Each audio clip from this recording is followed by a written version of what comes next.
Hello students, how are you? Welcome to Electron Physics, Physics by Vikas sir.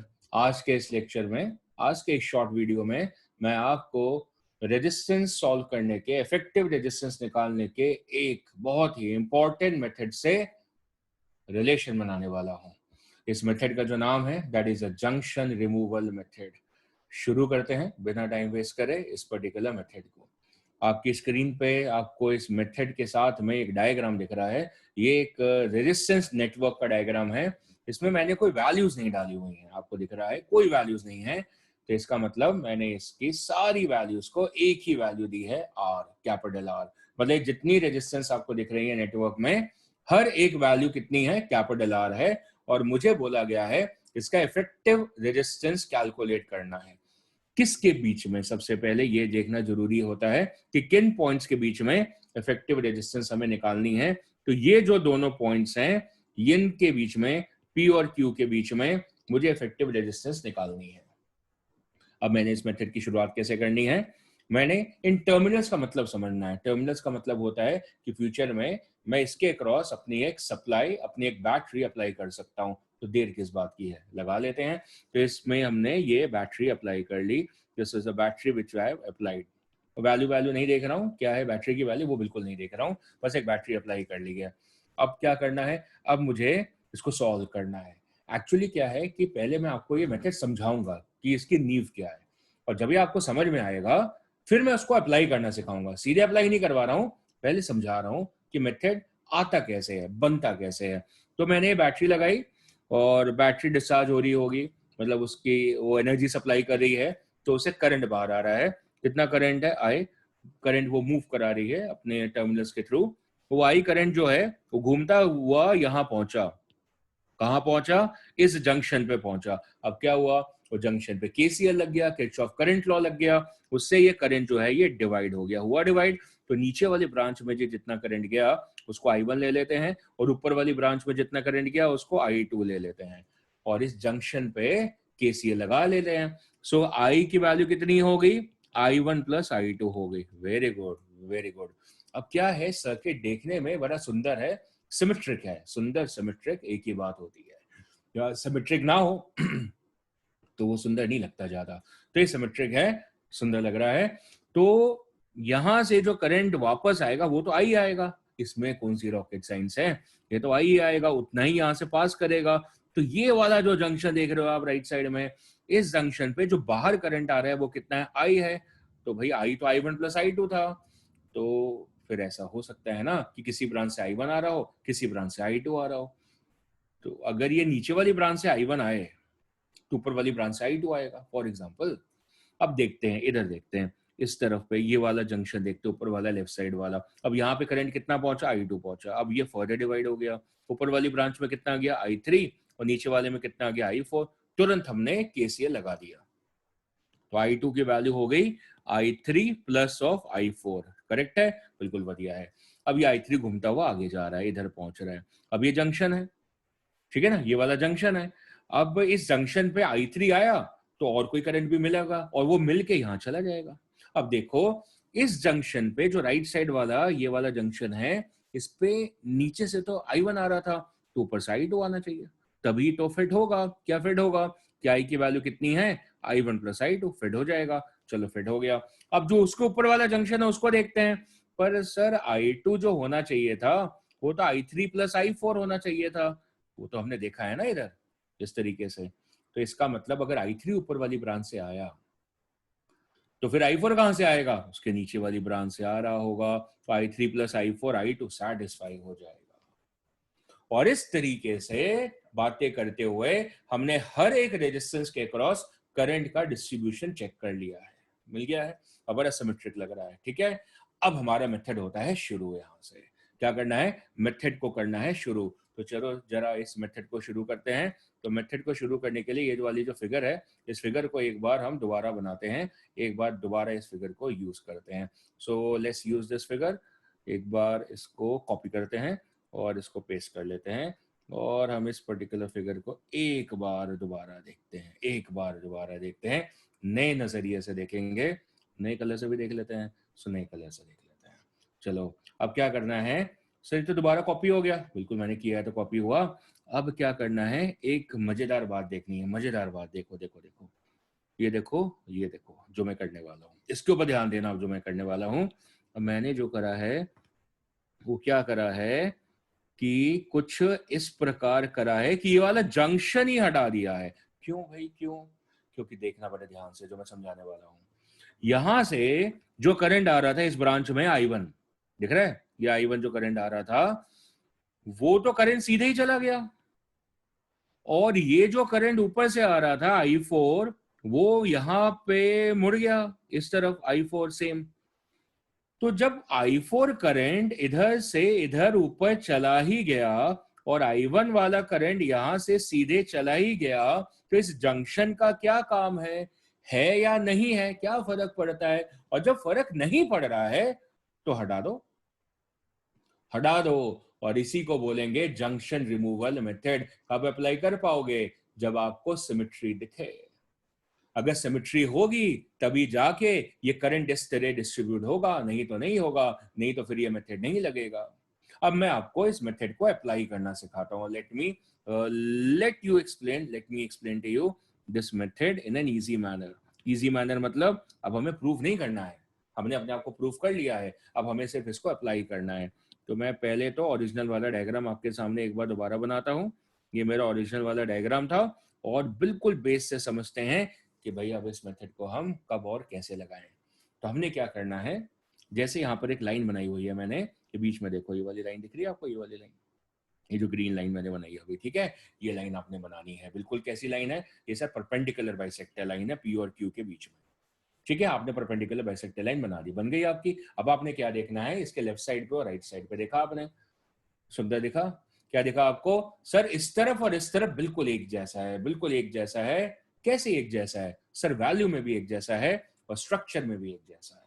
ये बातें आपको ध्यान रखनी है। कई बार ऐसा हो सकता है कि दोनों तरफ जो स्ट्रक्चर हो बिल्कुल एक जैसा हो, लेकिन जो वैल्यू हो वो फर्क हो। तो फिर आप ये मेथड बिल्कुल मत लगा देना, ये मेथड नहीं लगेगा, क्योंकि फिर करंट उस तरीके से डिस्ट्रीब्यूट ही नहीं होगा जैसे हमने करा था, क्योंकि वो तो सिमेट्री की वजह से डिस्ट्रीब्यूट हुआ था। तो पॉइंट समझ में आ गया अपने को कि आपको देखना है कि ये सर्किट इस लाइन के दोनों तरफ बिल्कुल सिमेट्रिक हो। अगर ऐसा हुआ फिर आप लग जाइए, जंक्शन को रिमूव कर दीजिए। और आपने क्या करा, इसको, इस जंक्शन को यहां से रिमूव कर दिया। और ये जंक्शन जैसे ही रिमूव होता है तो ये जो बाकी सर्किट बच गया, सर ये तो मेरे कंट्रोल में आ गया, अब आप छोड़ दो सर, अब हम कर लेंगे। नहीं नहीं नहीं, मैं करके दिखाऊंगा, पूरा पूरा करके दिखाऊंगा, पूरा क्वेश्चन सॉल्व करूंगा।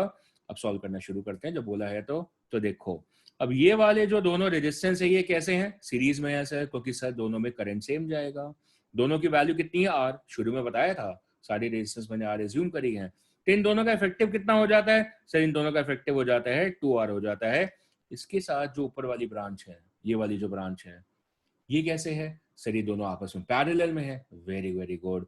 तो ये आपस में कैसे होगी? पैरेलल हो गई। तो पैरेलल में इफेक्टिव रेजिस्टेंस कैसे मिलेगा? R1 R2 upon R1 plus R2, कितना हो गया? 2R/3 हो गया। देखो इतना सारा तो सॉल्व हो गया। चलो नीचे बढ़ते हैं। तो इसका मतलब ये वाली रेजिस्टेंस सॉल्व होके कितना आ गई? 2R/3 आ गई। कितना बार सॉल्व करा आपने? ये पूरा वाला पोर्शन आपने सॉल्व कर लिया, इतना जितना पोर्शन था ये सॉल्व हो गया। अब जो बाकी रेजिस्टेंस बची है वो उनको भी लिख लेते हैं। ये वाली आर बची है और ये वाली भी आर बची है, ठीक है ना? और नीचे वाली ब्रांच में जो दोनों रेजिस्टेंस है, ये देखो आर एंड आर, ये कैसे हैं? ये वाले दोनों रेजिस्टेंस कैसे हैं? सो सीरीज में है। Very good. तो सीरीज में है तो जोड़ लो, आर प्लस आर कितना हो गया? 2R हो गया। कितना हो गया? 2R हो गया। अब क्या बच गया? सर अब तो कुछ बच ही नहीं गया, अब तो बस हो गया। हो तो गया है, आंसर थोड़ी आया है। कई बार हम बिल्कुल एंड पे पहुंच के क्वेश्चन तबाह कर लेते हैं। तबाह नहीं करना, हमने पूरा सॉल्व करना है, पूरा पूरा सॉल्व करना है। नंबरों के करीब पहुंच रहे, 4 नंबर हमें मिलने वाले हैं। और ऊपर वाली ब्रांच की रेजिस्टेंस कितनी हो गई? सर तीनों सीरीज में है, तो जोड़ो फिर। सीरीज तो बहुत सूखा होता है ना, जोड़ लो, सीधा जोड़ा हमने। कितना हो गया? 2R plus 2R/3। How much it becomes? That becomes 8R/3। Very good. Super वाली ब्रांच की कितनी होगी? 8R/3। नीचे वाली ब्रांच की सर 2R है। अभी दोनों ब्रांचेस कैसे हैं? हाँ सर पता ही है कैसे हैं, दे आर इन पैरेलल। सो मेरे ख्याल से अब हम बिल्कुल अपने आंसर के करीब पहुंच चुके हैं। So what is R effective? Parallel में कितना फॉर्मूला लगता है सर? वो वाला लगता नहीं था, आप क्या लगा रहे हो? 1/r equal to 1/r1 plus 1/r2। हाँ जी हाँ जी, वही है। उसको रिड्यूस करके क्या होता है? r1 r2 upon r1 plus r2। सही है, एलसीएम लेके रिवर्स करके। सो ये कितना हो गया? 8r/3 into 2r divided by 8r/3 plus of 2r। करो जी सॉल्व इसको, कर लोगे कि नहीं? ये भी करूं मैं। 8 इंटू 2 16, 16 इंटू आर, 3 दूनी 6 और 8 14, 16r/14। कुछ और करना है? बिल्कुल, 8r/7। That becomes our answer to this particular question. मजा आया? बहुत मजा आया। अभी सीखा, अब करते हैं फ्रेश क्वेश्चन में इस आइडिया को अप्लाई। सर ये तो बड़ा डिफिकल्ट है, देखो सर इतनी सारी रेजिस्टेंस, सर इतनी सारी रेजिस्टेंस, लेकिन सारी सेम तो है और सर सुंदर भी है। सुंदर क्यों है? देखो सिमेट्रिक है, बिल्कुल बढ़िया है। क्या करें हम? पी और क्यू के बीच में क्या लगाना है हमें? इफेक्टिव रेजिस्टेंस निकालनी है, बैटरी लगानी है। बैटरी लगानी नहीं है, बस बता दिए। अब क्या करें? सर परपेंडिकुलर बाइसेक्टर बनाओ, बना दिया।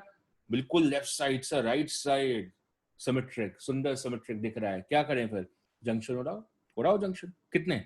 सर दो दिख रहे हैं, उड़ेंगे दो इस बार। सर दो उड़ेंगे।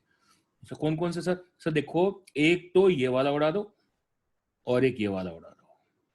So remove to junction. मैंने कहा बिल्कुल आपकी बात मान ली मैंने, बिल्कुल मान ली। और ये करके मैंने क्या करा? ये वाले जंक्शन उड़ा दिए। देखो उड़ गए, बिल्कुल उड़ गए। अब ये वाले जंक्शन जैसे उड़ जाते हैं, ये देखो सर यहां से हम कर लेंगे। बिल्कुल बिल्कुल बिल्कुल आप कर लोगे, कर लो फिर। करो फिर, पॉज करो, करो पॉज इट, और 3 सेकंड लगाओ, 5 सेकंड लगाओ और फिर करो। हो गए 5 सेकंड? हो गए? पॉज करके गए थे ना, वैसे थोड़ी हुआ है। अच्छा, फिर उसके बाद में अब देखो करते हैं, देखो करते हैं। सर करना तो मेरे को ही पड़ रहा, तुम तो बता ही नहीं रहे। तो देखो फिर सॉल्व करते हैं। किसको सॉल्व करें? ये वाले देखो सर, ये वाले दोनों, ये दोनों कैसे हैं सर? सीरीज में। Very good. थोड़ा जल्दी जल्दी करें। किस बात की जल्दी? ट्रेन पकड़नी है। ये कितना हो गया? 2r हो गया। ये जो ऊपर वाली ब्रांच है उसकी कितनी है? r है। ये दोनों ब्रांचेस कैसे हैं सर? पैरेलल में है। इनका इफेक्टिव कितना हो गया sir? 2r into R upon 2r plus r। इतनी क्विकनेस तो आनी चाहिए ना, ऐसा थोड़ी है हर बार कछुआ ही जीतता है, ऐसा नहीं होता। फिर नीचे वाले देखिए हमने, नीचे वाली ये दोनों से तो सेम ही है, सेम ही है। फिर टाइम मत वेस्ट करो मेरा। फिर ये इसका इफेक्टिव कितना हो गया? 2r/3 हो गया। Very good. फिर नीचे चलते हैं। आप तो प्ले पॉज कर सकते हो। ये कितना हो गया? 2r/3 हो गया। ये r है, ये r है। सर नीचे तो बिल्कुल ही सेम है। हाँ जी हाँ जी, नजरें तेज हैं। ये कितना हो गया? 2r/3 और ये कितना है? r। Very good. अभी जो ऊपर वाले तीनों है, ये कितना कनेक्टेड है? किस तरीके से कनेक्टेड है? ये तीनों के तीनों से सीरीज में है। तो सीरीज में कैसे लिखते हैं? r1 plus r2 plus r3। ये हो गया अपना 2r plus 2r/3, that's equal to 8r/3। So ऊपर वाली ब्रांच की कितनी आ गई? 8r/3। सो नीचे वाली तो बिल्कुल सेम है, बिल्कुल सही पहचाना। तो नीचे वाली ब्रांच की भी कितनी हो गई है? सो नीचे वाली ब्रांच की भी सर हो गई है 8r/3। सेम हो गया है, कितना हो गया है? 8r/3 आ गया। बीच वाले ब्रांच में गलती मत कर लेना, गलती हो जाती है कई बार, मुझसे भी हो गई थी एक बार। ये ना, ये कितनी है? देखो ये आर है ऊपर वाले में, देखो ये आर और ये आर, ये कितना है? 2r है। कॉमन सी मिस्टेक है, गलती हो जाती है कई बार। कितना है? 2r हो गया। अब इसको सॉल्व कर लो। ये तीनों कैसे हैं? सब पैरेलल में है। कैसे? पैरेलल में है। अब इन तीनों को सॉल्व कर लो। देखो अब दो दो करके सॉल्व कर लो, ज्यादा इजी है। ये 8r/3 और ये 8r/3 आइडेंटिकल है और दोनों पैरेलल में है। तो अगर ये दोनों पैरेलल में होते हैं तो पैरेलल में क्या हो जाएगी वैल्यू? हाफ हो जाएगी, हाफ। सो 8r/3 का हाफ कितना हो जाएगा? 4r/3। सो इफेक्टिवली अब ये कितना रह गया? देखो ये हो गया आपका 2r, और ये जो ऊपर वाली ब्रांच है ये कितनी हो गई? That is 4r/3। Equal resistance अगर होती है पैरेलल में तो r और r कितना हो जाता है? r/2 हो जाता है। तो ऊपर कितना हो गया? 4r/3। अब 4r/3 और 2r का पैरेलल निकाल लो, नहीं तो आप ऐसे भी लगा सकते हो। 1/r effective as equal to 1/r1, that is 8r/3 plus 1/2r and plus 1/8r/3। आप ऐसे भी लगा सकते हो, कोई मनाही नहीं है, कोई मनाही नहीं है। पर मेरा दिल करा कि मैं ऐसे भी निकाल लूं, तो ऐसे निकाल लिया मैंने। तो आंसर तो आना ही है मेरा। सो मेरा फाइनल आंसर अब क्या आ रहा है वो लिख के इस वीडियो को आज हम खत्म करें।